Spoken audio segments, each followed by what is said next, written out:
Hello everyone, and welcome to the Week I Review. My name is International Man of Mystery, because today I'm going to Iceland.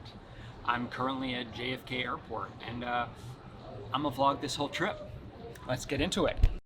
You know, I really thought for a moment that I might do an entire video in Iceland,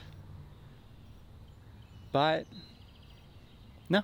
That was shot nearly 2 months ago, done with the full intention of having a video about the trip the following Monday. Obviously, I didn't, because I was still processing my 5-day road trip around the country. There was so much to talk about. I expect this video will be my first to hit 20 minutes, and it could easily have passed 30. My time there changed my perspective on things, honestly. It kind of made me a bit more pessimistic or fatalistic or whatever. But in the process, it further solidified my belief that I should do what makes me happy while also doing what I can to limit my life's impact. I'm still wrestling with what that actually means. For the video, I ultimately decided to make something that I would have wanted to see back when I was preparing for the trip. And by me, I mean Danielle, because she did basically all of the planning. It's a series of tips for someone interested in experiencing the country for themselves. Some of these I sort of knew beforehand. Others came as a total surprise. And I'm going to do it through a combination of this footage now shot in the gravel pit, a spot minutes from my childhood home, and also some that I recorded back then, like bits of the 5 to 10 minute reflections that I made at the end of each day. Not using as much of those as I had expected, but that's the way things go sometimes.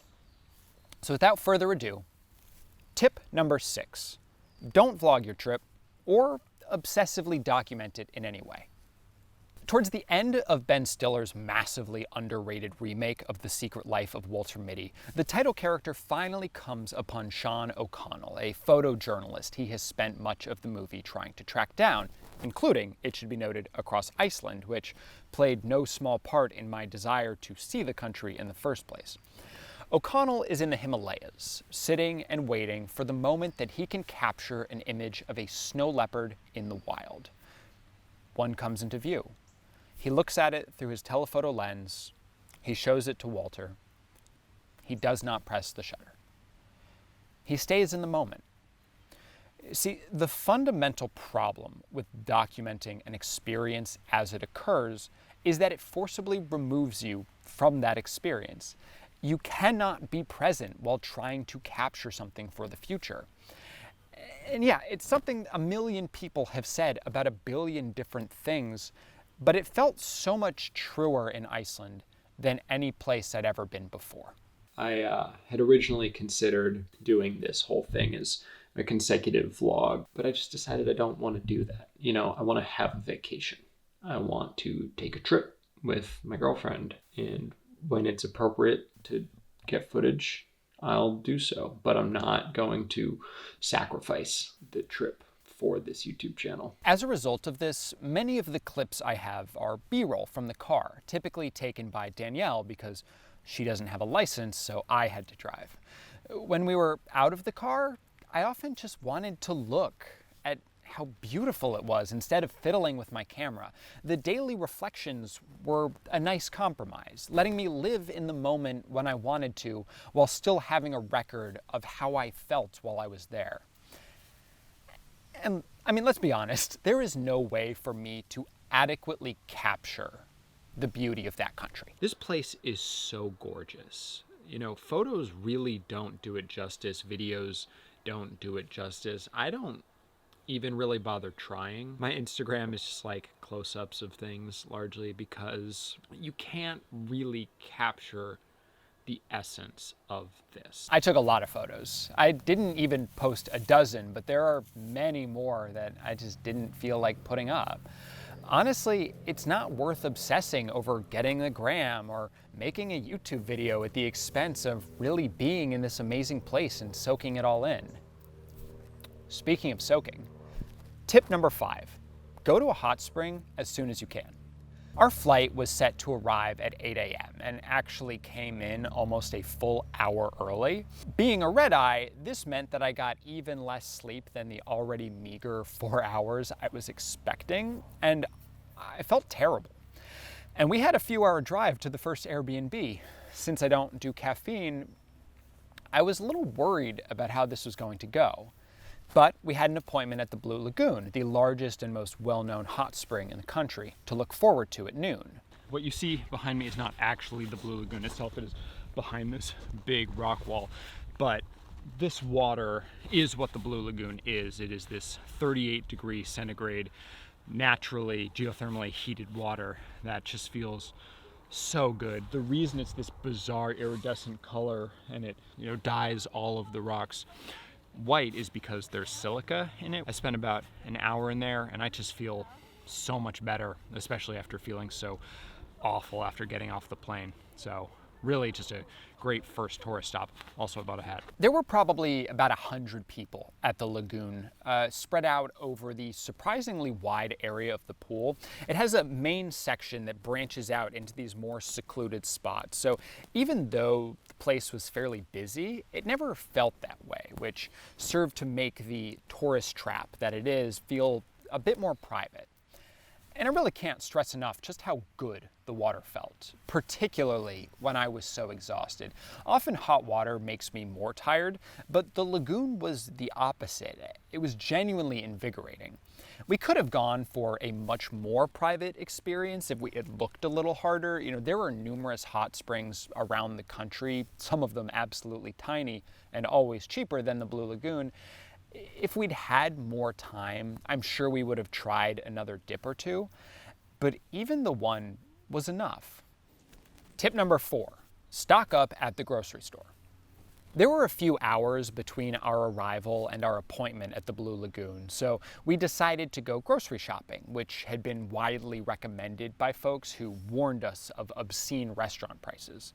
We had and stuck to a plan to eat out only a couple of times and then cook the rest, as all but one of the places we stayed had kitchens. Googling grocery store near me wasn't actually very helpful, as the first spot turned out to be a 24-hour convenience store that we walked into and then immediately out of because it had nothing. The 2 teenage boys behind the counter never stopped their conversation to even look at us. Eventually, we ended up at Kronon, which seems to be a pretty big chain as we saw them all over the country. There, we stocked up on the essentials: rice, beans, fruit, vegetables, tofu, cornflakes, soy milk, Oreos. Supplies for the whole trip cost $85, which is not too shabby, though there's an important caveat. I live in Manhattan, which has radically warped my sense of how much things are supposed to cost. As a point of comparison, think about Whole Foods, which is generally seen as a pricey alternative to a local grocery chain, hence the ridiculous nickname Whole Paycheck.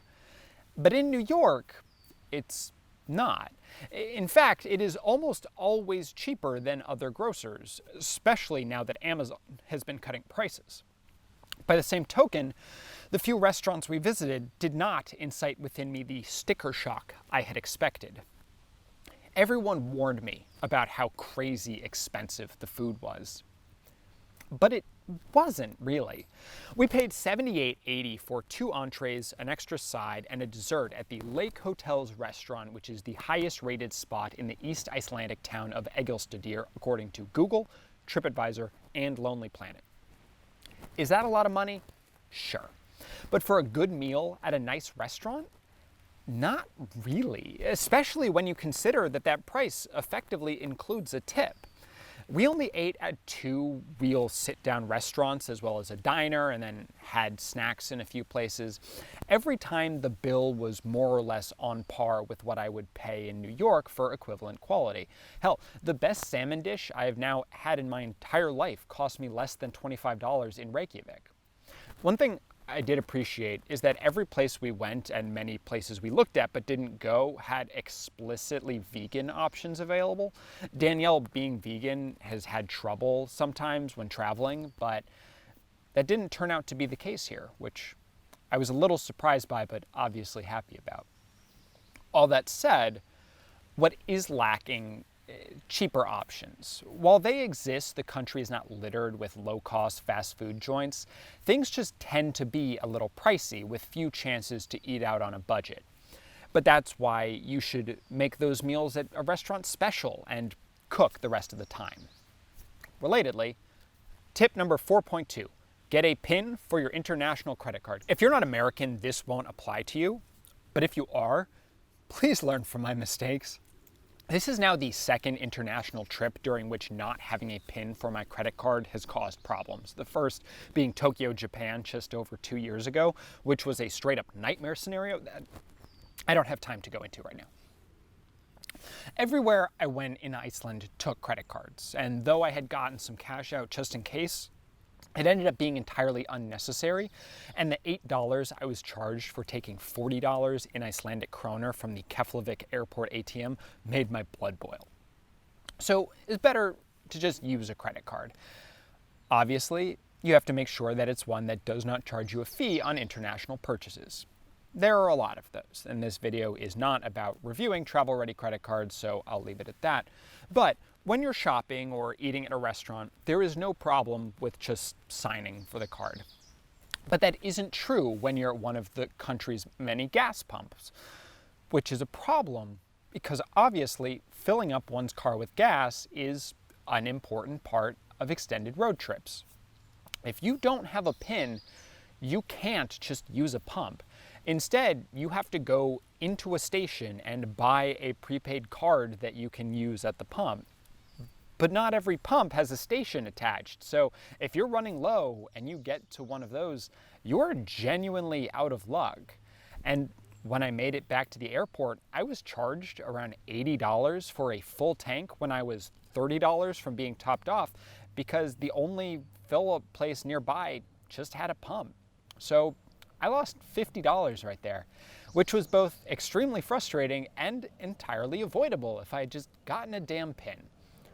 Don't be like me. Tip number 3, get out of Reykjavik. In the 5 days of our trip, we drove 800 plus miles over 20 plus hours. Almost no time was spent in the nation's capital and population center. On some level, that was kind of a shame. You know, it's nice. It's a cute European city. It looks like other cute European cities. It is not as unique as areas in Iceland are, though it is still very pretty. And if I were to go back, I would probably want to spend more than a few hours there. But we were focused on following the country's main ring of road number 1 with the brief time that we had. Immediately after leaving the Blue Lagoon, which kicked off the road trip, we realized something. Iceland is not just what the photos of mountains and glaciers and volcanoes make it out to be. You know, you see so many different terrains within an hour. You go through all of these different worlds in such a short amount of time, and it's so empty, and you're alone in this car and you're just looking out and it's like you're on the moon, or you're staring at this incredible waterfall, fields of hay. It's incredible. But I do want to emphasize the emptiness and aloneness because it was something that I came back to day after day in these reflections. We would generally go at least 5, 10, 15 minutes before seeing another person. And the people we saw, usually there would be like a pack and be like no one for 15 minutes, and then a pack of like 3 people, and then no one for 20 minutes. Heck, when we left the main road, there were times where we would go for nearly an entire hour before seeing another person. It's so strange how all of the people really do exist within these little sections, and everywhere else is completely empty. It's like everyone has their own bubble, and sometimes the bubble is like a tourist area, sometimes it's a town, sometimes it's a house, but everyone is just part of that thing, and there's not a lot of movement between them. And although the drive was exhausting because multiple days straight of at least 5 hours in a car is exhausting, it was also a generally pleasant drive with a single sizable exception, a road called Uxie.